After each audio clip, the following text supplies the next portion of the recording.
അധ്യക്ഷനായ അധ്യക്ഷൻ state president മലയാളത്തിന്റെ അഭിമാനമായ എഴുത്തുകാരൻ ശ്രീ പി മുരളി, വേദിയിൽ സംഗീതരായിരിക്കുന്ന മറ്റ് വിശിഷ്ട വ്യക്തികളെ നിങ്ങളൊരു ആഹ്ലാദകരമായ പൂമഴ നനഞ്ഞു നിൽക്കുന്ന അവസ്ഥയാണെന്ന് നിങ്ങളുടെ പ്രസിഡന്റ് പറഞ്ഞപ്പോൾ അത് ഗണേശന്റെ പൂമഴയാണ് എന്ന് പറഞ്ഞപ്പോൾ നിങ്ങളുടെ വിഭാഗം അർഹിക്കുന്നതുമായ ഒരുപാട് കാര്യങ്ങൾ കാർമേഘങ്ങളായി ഇങ്ങനെ നിൽക്കുകയാണ് പെയ്യാനൊരുങ്ങി എന്നും കാണുമ്പോൾ അതിനെല്ലാമുള്ള അനർഹമായ അവസരമാകട്ടെ ജനങ്ങളാകട്ടെ വരാനിരിക്കുന്നത് എന്ന് ആദ്യമേ ആശംസിക്കുകയാണ്. ഈ തൊഴിൽ എന്ന് പറയുന്നത് പലപ്പോഴും നമ്മൾ ആഗ്രഹിക്കുന്നതോ നമുക്ക് അനുഭൂതി നൽകുന്നതോ ഒന്നും ആയിത്തീരണമെന്നില്ല. നമ്മൾ ആഗ്രഹിക്കുന്നതല്ല നമ്മൾ സ്നേഹിക്കേണ്ടത്, നമുക്ക് ലഭിക്കുന്നതിനെയാണ് നമ്മൾ ഇഷ്ടപ്പെടേണ്ടത് എന്ന് പറയും. എന്തുകൊണ്ടോ അനുഗ്രഹീതരാണ് നിങ്ങൾ എല്ലാ അർത്ഥത്തിലും എന്ന് പറയുവാൻ ഞാൻ ആഗ്രഹിക്കുന്നു. എന്തുകൊണ്ടെന്നാൽ നിങ്ങൾ വായനയുടെ സ്വർഗം സമ്മാനിക്കുന്നു. വായനയുടെ സ്വർഗം എന്ന പ്രയോഗം എന്റേതല്ല, ഡോക്ടർ സുകുമാർ അഴീക്കോടിന്റെ. അദ്ദേഹത്തിന്റെ ആ മറ്റൊരു ലേഖനമുണ്ട്, മുമ്പൊക്കെ അത് പഠിക്കാനും ഉണ്ടായി. വായനയുടെ സ്വർഗം. നിങ്ങൾ വായനയുടെ സ്വർഗം സമ്മാനിക്കുന്നവരാണ് എന്ന് പറഞ്ഞാൽ പ്രകാശത്തിന്റെ പൂമരങ്ങൾ ആയിത്തീരുന്നവരാണ്. അതൊക്കെ നിങ്ങൾ ആ അർത്ഥത്തിൽ ഉൾക്കൊള്ളുന്നു എന്നുള്ളത് ഒരുപക്ഷെ സംശയമായിരിക്കാം. എങ്കിലും അതൊരു തൊഴിലിനപ്പുറത്ത് ഭാഷയുടെ സംസ്കാരത്തെയും അതിന്റെ സൗന്ദര്യത്തെയും അതിന്റെ സൗലഭ്യത്തെയും പേറുന്ന ഭൂമരങ്ങളായി പ്രകാശത്തിന്റെ വിളക്കുമാടങ്ങളായി മാറുന്ന അനുഗ്രഹീതമായ തൊഴിലിൽ ഏർപ്പെട്ടിരിക്കുന്നവരാണ് നിങ്ങളെന്ന് പറയുവാൻ ഞാൻ ഈ സന്ദർഭം ഉപയോഗിക്കുകയാണ്.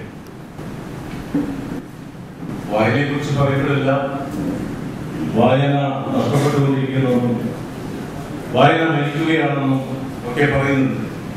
പക്ഷേ അഭ്യുദയനായ സൂഫി സാർ പറഞ്ഞതുപോലെ വായന ഒരു തുടർച്ചയാണ്.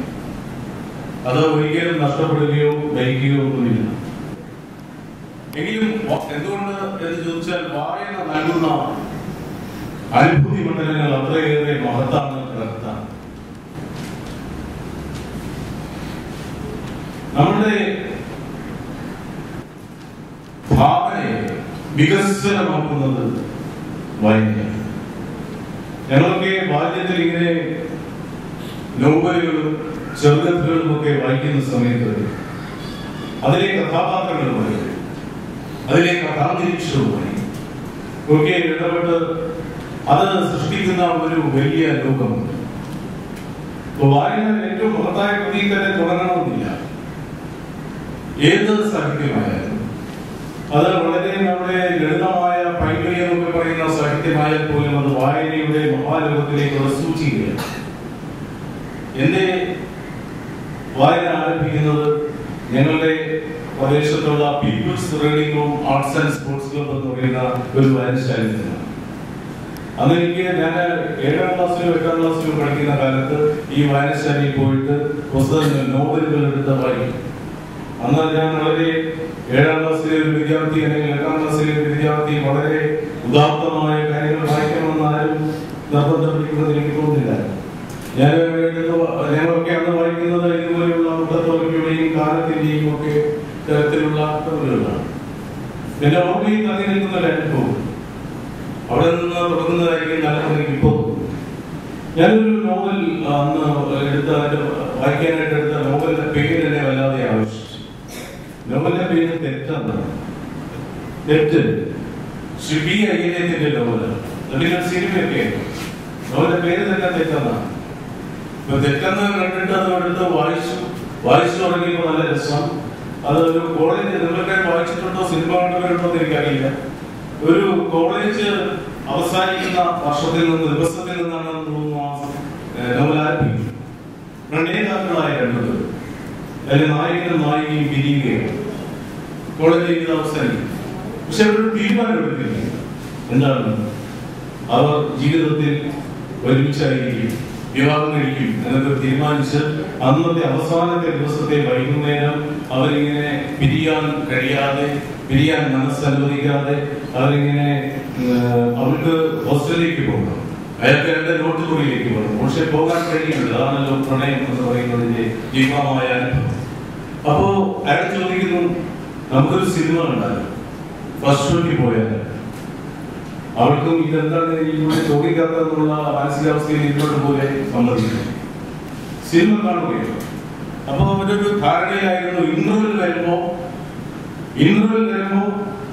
തിരിച്ചു പോകാം, ഇന്റർവെൽ വരെ കാണാം. കാരണം അവർക്ക് ഹോസ്റ്റലിൽ കയറണം. ഹോസ്റ്റലിൽ ഒരു സമയപരിധിയുണ്ട്, ഇപ്പോഴും ഉണ്ട്. അന്ന് വളരെ സ്ട്രിക്റ്റ് ആണ്. അപ്പൊ അവൾ അതിനു മുമ്പ് അവിടെ എത്തണം. പക്ഷെ ഇന്റർവെല്ലായിട്ട് അവളൊന്നും പറയുന്നില്ല, അയാളൊന്നും പറയുന്നില്ല. ഇന്റർവെല്ലിന്റെ നിമിഷങ്ങൾ കടന്നു പോയിട്ട് വീണ്ടും അപ്രമാണികളിൽ തുടർന്നുള്ള രംഗങ്ങൾ പതിയുമ്പോൾ അവർ അത് മുഴുവൻ കാണുകയാണ്. കണ്ടു കഴിഞ്ഞിട്ട് അയാൾ ചോദിക്കുന്നു, ഇനിയിപ്പോൾ ഹോസ്റ്റലിൽ പോകാൻ? അവൾ പറഞ്ഞു, പറ്റില്ല. അപ്പോൾ അവളൊന്നും കിട്ടുന്നില്ല. നമുക്ക് ഒരു ശബ്ദത്തിൽ മുറിയെടുത്താൽ അവളൊന്നും കിട്ടുന്നില്ല. ഞാൻ രാവിലെ ഇരുന്ന് വായിക്കുകയാണ്. സ്കൂളിൽ പോകാൻ സമയമാകുന്നു. ഇതൊക്കെ എങ്ങനെ വായിക്കാതിരിക്കാൻ പറ്റും? ഞാൻ നിരന്തരം വായിക്കുകയാണ്. അപ്പോ സത്രത്തിൽ മുറിയെടുക്കാൻ പോകുന്നു. അപ്പോ ഇവര് ഒരു അന്നത്തെ ഒരു ഹോട്ടൽ ചെറുത്ത മുറിയുണ്ടോ ചോദിക്കുന്നു. അയാൾ രണ്ടുപേരുടെ ലക്ഷണം കണ്ടിട്ട് ഇല്ല, എല്ലാം ഫുള്ളാണെന്ന് പറയും. മറ്റൊരു ഹോട്ടലിൽ പോകുന്നു. അവിടെ മുറി എടുക്കുന്നു. ചെറുപാടെ എന്താ ഫുഡ് എന്താ പറയുക ചോദിക്കുമ്പോ ഇഷ്ടമുള്ള പറഞ്ഞോളൂ പറഞ്ഞ് അവൾ ബാത്റൂമിലേക്ക് കയറുകയാണ്. അപ്പൊ ഇയാള് അയ്യരത്തിന്റെ എഴുത്താണ്. അപ്പൊ ഇയാള് പിന്നെ മനസ്സിൽ ചിന്തിക്കുന്ന കുറെ കാര്യങ്ങളുണ്ട്. ഒരു തെറ്റും സംഭവിച്ചിട്ടുള്ള ലോകത്തെ തെറ്റെന്നാണ്.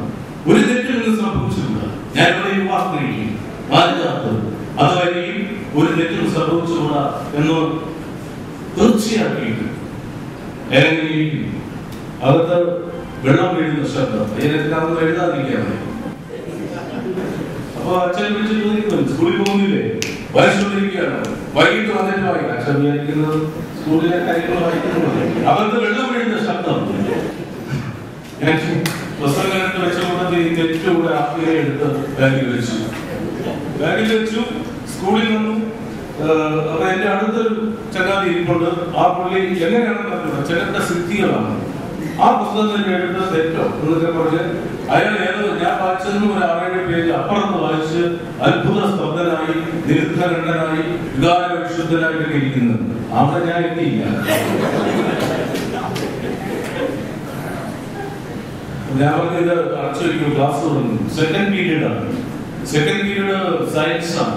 സയൻസ് അധ്യാപകൻ എന്നെ വലിയ ഇഷ്ടമാണ്. കാരണം അപ്പോഴാണ്, ആ വർഷമാണ് ജീവിതത്തിൽ ആദ്യമായിട്ട് ഞാൻ സെക്കൻഡ് റാങ്കിൽ എത്തുന്നത്.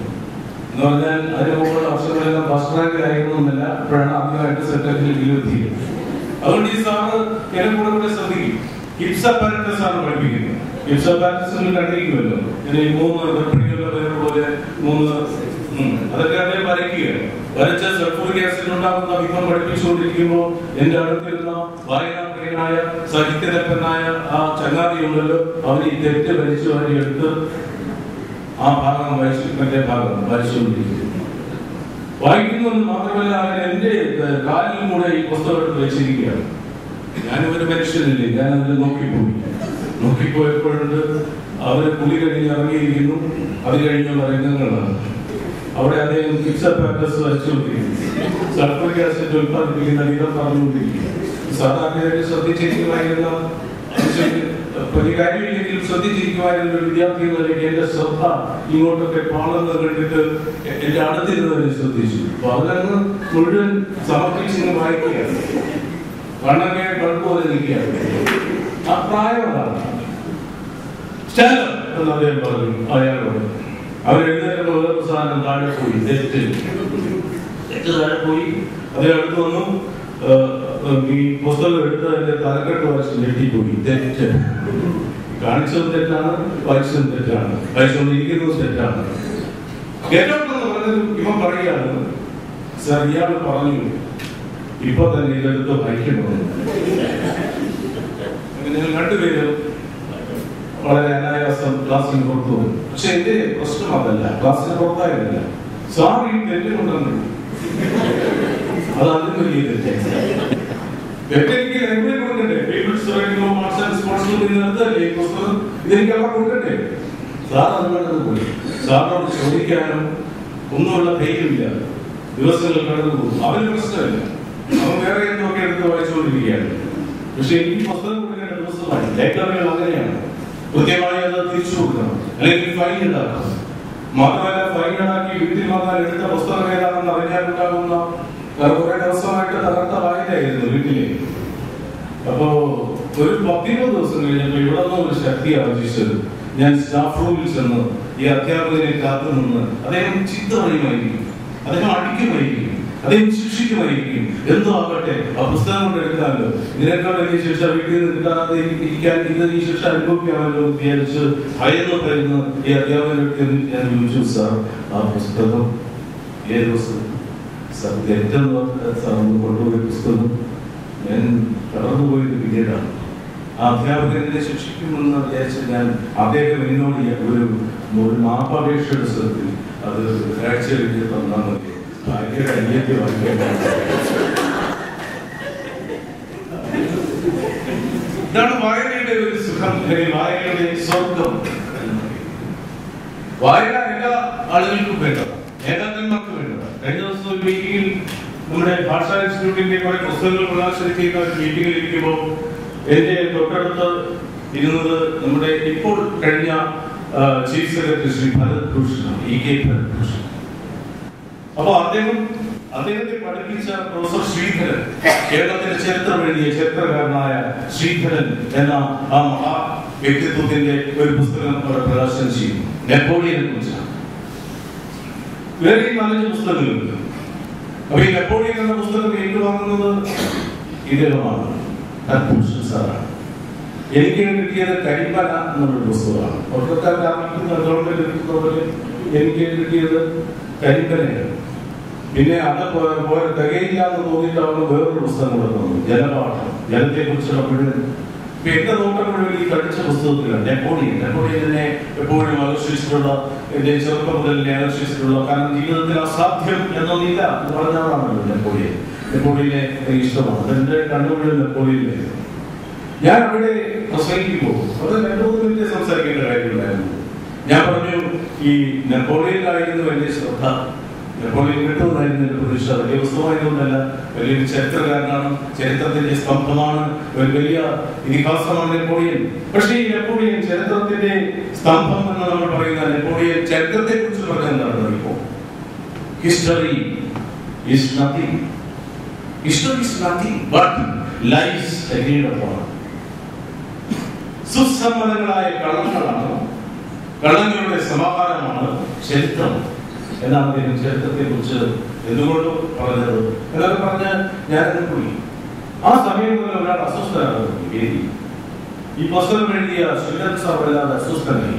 അദ്ദേഹം അദ്ദേഹത്തോട് എന്തോ സംസാരിക്കുന്നു, സംഘാടകനായ ശ്രീ MR തമ്പാനെ വിളിച്ചെന്തോ പറയുന്നു. പക്ഷെ പോസിറ്റീവാണ്, ചിരിച്ചുകൊണ്ടാണ്. എന്നിട്ട് ഞാൻ പറഞ്ഞപ്പോൾ എന്നോട് പറഞ്ഞു, ഞാനൊരു വാചകം മറുപടി പറയും. എനിക്ക് തോന്നി എന്തെല്ലാം അർത്ഥമായോ. അദ്ദേഹം നെപ്പോളിയൻ വലിയ പുസ്തകം എഴുതി, ചരിത്രകാരനാണ്, നെപ്പോളിയന്റെ ചരിത്രം എഴുതി, എല്ലാം എഴുതിയപ്പോൾ ഞാൻ കയറിയ ഒരു വാചകം നെപ്പോളിയൻ പറഞ്ഞതായിട്ട്, history is nothing but life created. അതൊരു ബോംബ് പോലെ അദ്ദേഹത്തിന് തോന്നി. ഇത് മുഴുവൻ വെറുതെയായിപ്പോയി. ആ ഒരു വാചകം ഞാൻ പറഞ്ഞിട്ടുണ്ട്. അപ്പൊ അദ്ദേഹം പറയാൻ കഴിയുന്നത് എവിടെയോ വായിച്ച ഓർമ്മയാണ്. അപ്പൊ വായന നമ്മുടെ മനസ്സിലിങ്ങനെ ഹാർഡ് ഡിസ്കിൽ പതിഞ്ഞിട്ട് അത് നമ്മളിങ്ങനെ ആവശ്യമുള്ള സമയത്ത്, വിശേഷിച്ചും പ്രഭാഷണ വേദികളിലും അതുപോലെ എഴുത്തിന്റെ മേഖലകളിലും ഒക്കെ പ്രവർത്തിക്കുന്നവർക്ക് ആ സമയത്ത് അത് മനസ്സിലൊരു വെള്ളിലേഖ പോലെ കടന്നു വരും.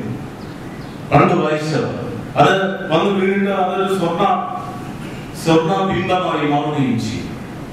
ഇദ്ദേഹം തിരിച്ച് മറുപടി പറഞ്ഞെന്താണ്, എനിക്ക് ഒന്നേ പറയാനുണ്ട്, ശ്രീ സുദർശനൻ പറഞ്ഞത് ശരിയാണ്. പിന്നെ നെപ്പോളിയൻ അങ്ങനെ പറഞ്ഞിട്ടുണ്ട്. പക്ഷെ അത് ഏതോ ഒരു ദുർബല നിമിഷത്തിൽ പറഞ്ഞാണ്. അദ്ദേഹത്തിന്റെ വിൽപ്പത്രത്തിൽ പറഞ്ഞിട്ടുണ്ട്, എന്റെ പിൻഗാമികളാണെങ്കിൽ എന്റെ കുടുംബത്തിൽ ആരെങ്കിലും ചരിത്രം പഠിക്കുമെങ്കിൽ എന്റെ ജന്മം സഫലമായി. അതിന്റെ മറുപടി ഞാൻ പറഞ്ഞു വന്നത് അദ്ദേഹത്തിന് പെട്ടെന്ന് ആ മറുപടി പറയാൻ കഴിഞ്ഞതും ആ വായനയുടെ ഒരു മഹാ അനുഗ്രഹം കൊണ്ടാണ്.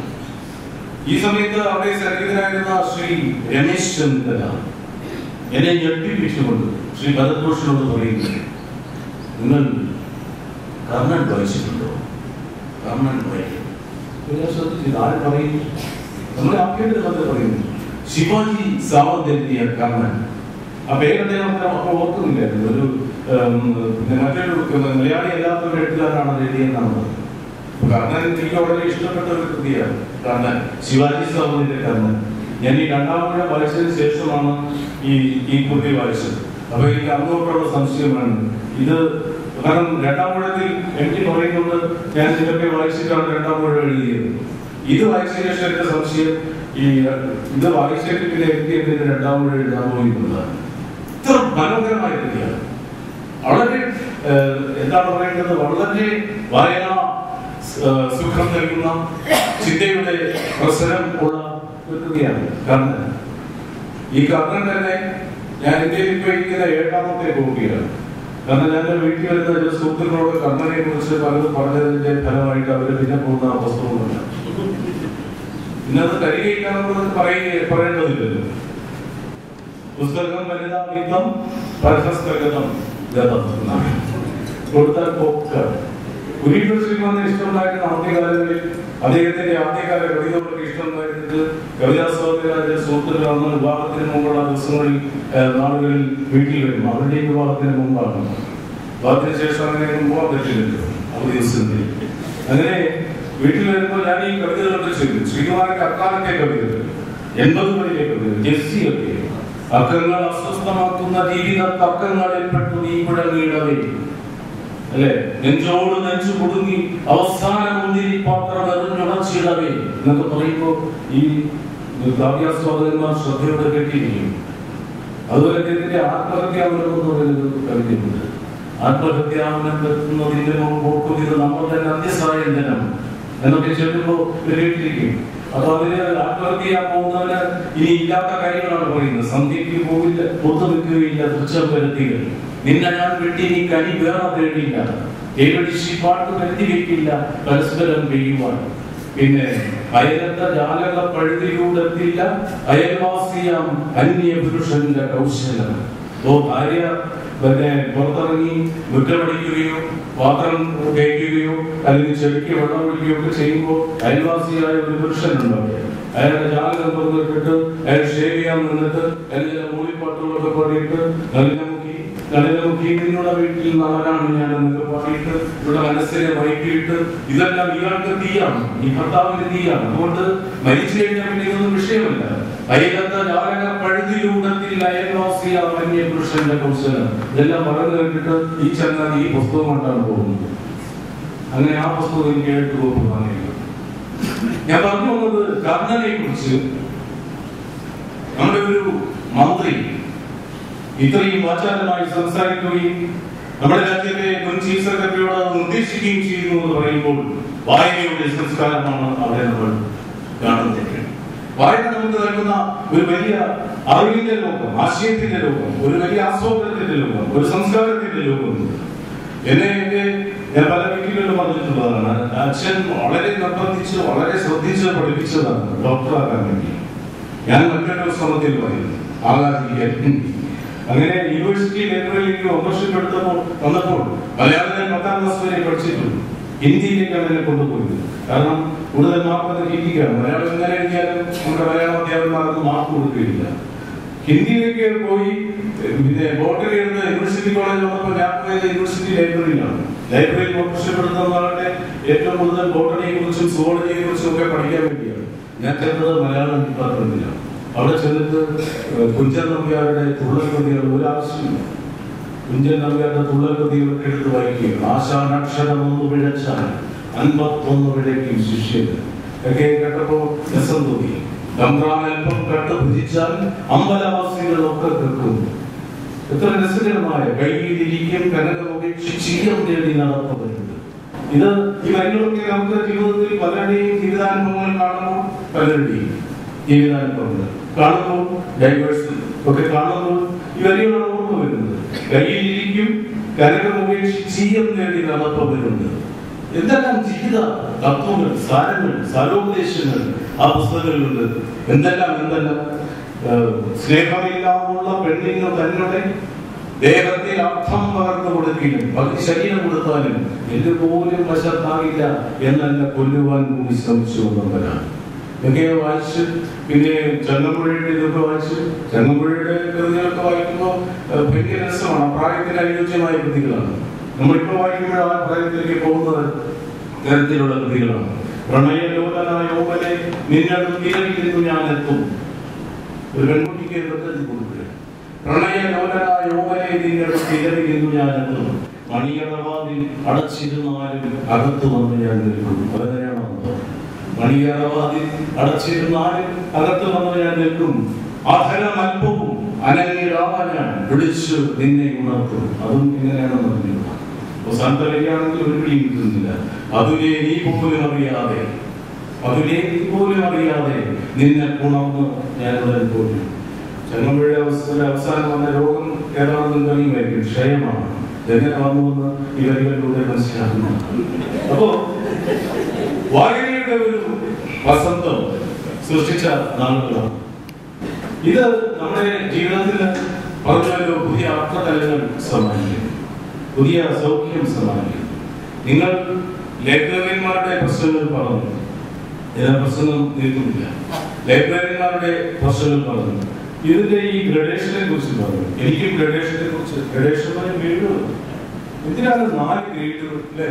ഗ്രേഡ് 4, ഗ്രേഡ് 3, ഗ്രേഡ് 2 അങ്ങനെ ഗ്രേഡ് ആക്കാം. ഗ്രേഡ് ആക്കി മാറ്റാൻ കഴിയും. അത് ശരിയാണോ എന്ന് എനിക്കറിയില്ല.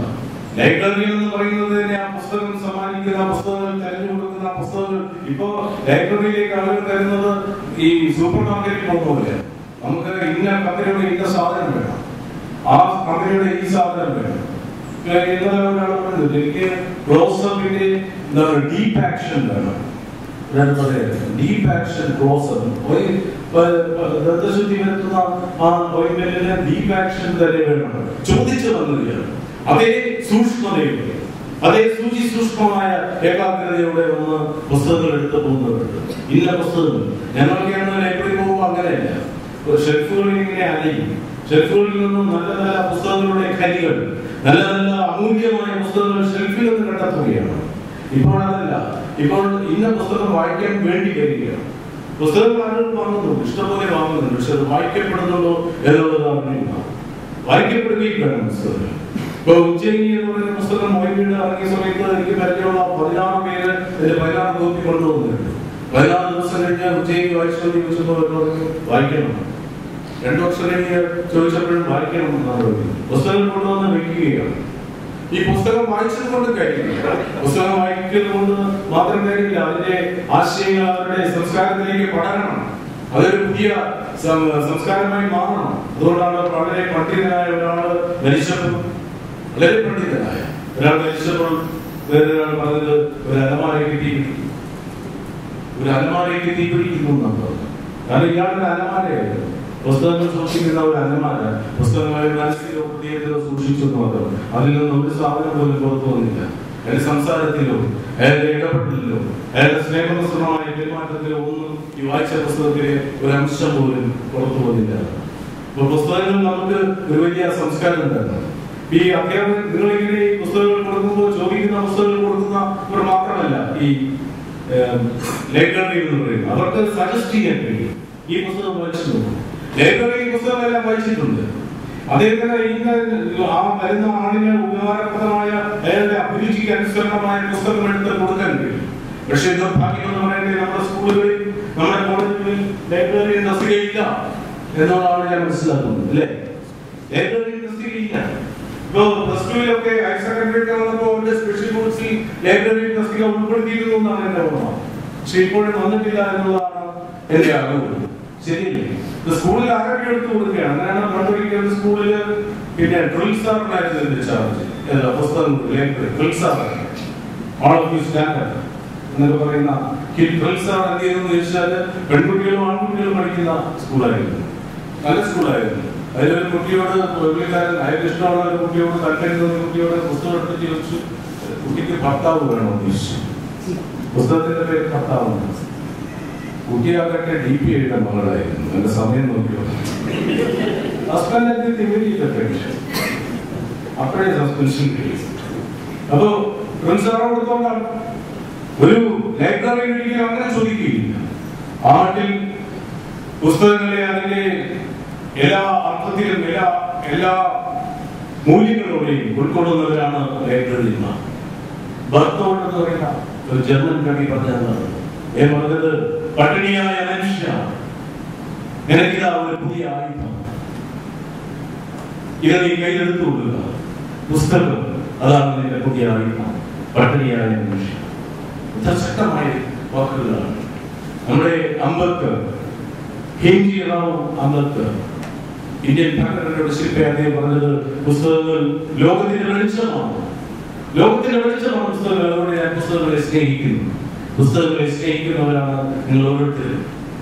സുഭാഷ് ചന്ദ്രൻ എന്ന് പറയുന്ന നമ്മുടെ പുതിയ എഴുത്തുകാരനുണ്ടല്ലോ, അദ്ദേഹത്തിന്റെ ഒരു വാചകമുണ്ട്. പുതിയ എഴുത്തുകാരനാണ്. കേന്ദ്ര സാഹിത്യ അക്കാദമി അവാർഡ് കിട്ടിയ ശ്രദ്ധേയനായ മുൻനിരയിലെ പുതിയ നിരയിലെ എഴുത്തുകാരൻ. അദ്ദേഹം പറയുന്നു, ഒരു പുസ്തകത്തിൽ നമ്മൾ സ്പർശിക്കുമ്പോൾ, ഒരു പുസ്തകവുമായി ഇടപെടുമ്പോൾ നമ്മൾ മനുഷ്യ രാശിയോട് ഒന്നടങ്കം ബന്ധപ്പെടുകയാണ്. ഏതുപോലെയാണ് കവിതയിലാണ് സാധാരണ ഇങ്ങനെ ഉപം വരുന്നത്. കവിതയിലാണ് ഇങ്ങനെ ഉപം വരുന്നത്. ഏതുപോലെയാണ് ഒരു കാര്യം പറഞ്ഞിട്ട് അത് സമർത്ഥിക്കാൻ വേണ്ടി ഒരു ഉദാഹരണം കൂടി പുറകെ കൊടുക്കുന്നത്, ആണിയടിച്ചുറപ്പിക്കുന്നത് ഒരു കാവ്യ സങ്കേതമാണ്. അതുകൊണ്ടാണ് ഈ കവികളെ കുറിച്ച് പറയുന്നത് കവിതാ രസജാഗുരി വ്യാഖ്യാനവേദിന കവി. കവിതയുടെ രസജാഗുരിയെ കവിയല്ല പറഞ്ഞിട്ടുള്ളത്. എഴുതിയ കവിത തന്നെ പറയാൻ ഉത്തരം കവിതയാണ് കേട്ടോ.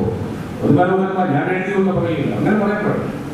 അത് വർണ്ണിക്കുന്നത് വ്യാഖ്യാനമാണ് അത് പറയുന്നത്. എന്നിട്ട് അതിന്റെ അടുത്ത വരിയിൽ അതുകൂടെ മനസ്സിലാകുന്നതിന് വേണ്ടി പറയും, സുധാ സുഗത ചാതുര്യം ജാമാവേദി. അർത്ഥം സംസ്കൃതം പറയുന്നവരോട് ചോദിച്ചു മനസ്സിലാക്കുന്നത്. അപ്പോ ഇതിവിടെ ഇദ്ദേഹം പറയുന്നു, ഒരു പുസ്തകം തൊടുമ്പോൾ നമ്മൾ മനുഷ്യരാശിയുമായി ബന്ധപ്പെടുന്നു. ഏതുപോലെ ഒരു പുഷ്പത്തിൽ തൊടുമ്പോൾ, ഒരു പുഷ്പത്തിന്റെ വാസന അനുഭവപ്പെടുമ്പോൾ വസന്തവുമായി നമ്മൾ ബന്ധപ്പെടുന്നത് പോലെ ആ വിധത്തിൽ വായനയുടെ ഒരു ലോകത്ത് നിൽക്കുന്ന, വായനയുമായി സഹകരിച്ചു നിൽക്കുന്ന, വായനയെ സംവേദിച്ചുകൊണ്ട് അതിനെ പ്രോത്സാഹിപ്പിച്ചുകൊണ്ട് മുന്നോട്ട് പോകുന്ന നിങ്ങൾക്ക് എല്ലാമായി ഒരു ചെറിയ ഭേദഗതിയോടെ പറയട്ടെ, വായന വായന അദ്ദേഹം വേദന വേദന എന്നാണ് പറഞ്ഞത്. മനസ്സിനെ നൽകുകയും വായന വായന ലഹരി പിടിക്കും, വായന ഞാനതിൽ മുഴുകട്ടെ മുഴുകട്ടെ മമ ജീവനിൽ നിന്നൊരു മുരളിയും മൃദുരവം വീരട്ടെ. ആ വിധത്തിൽ വായനയുടെ ഒരു വലിയ സ്വർഗത്തിൽ, വായനയുടെ ഒരു വിശാലമായ അനന്തവിസ്തൃതമായ വിജ്ഞാനത്തിന്റെ നോക്കുകൾ നൽകുന്ന അനുഭൂതി മണ്ഡലങ്ങളിലും വായനയുടെ മഹാകാശങ്ങളിലും എത്തിച്ചേരുവാൻ നിങ്ങൾക്കും അതിലൂടെ നിങ്ങളുടെ ഈ ജീവിതത്തിലും നിങ്ങളുടെ പ്രൊഫഷണൽ ലൈഫിലും നിങ്ങളുടെ എല്ലാവിധമായ ഭാവി സംരംഭങ്ങൾക്കും അതിൽ പുതിയ പ്രകാശവും പുതിയ വെളിച്ചവും ഉണ്ടാകട്ടെ എന്ന് ആശംസിച്ചുകൊണ്ട് ഈ വാർഷിക പ്രവർത്തനങ്ങൾക്കും നിങ്ങളുടെ സ്വപ്നങ്ങൾക്കും നിങ്ങൾ അനുഭവിക്കാനിരിക്കുന്ന പുതിയ മഴകൾക്കും എല്ലാ സഫലീകരണവും സാധ്യമാകട്ടെ എന്ന് പറഞ്ഞുകൊണ്ട് ഞാൻ എന്റെ വാക്കുകൾ ചുരുക്കുന്നു.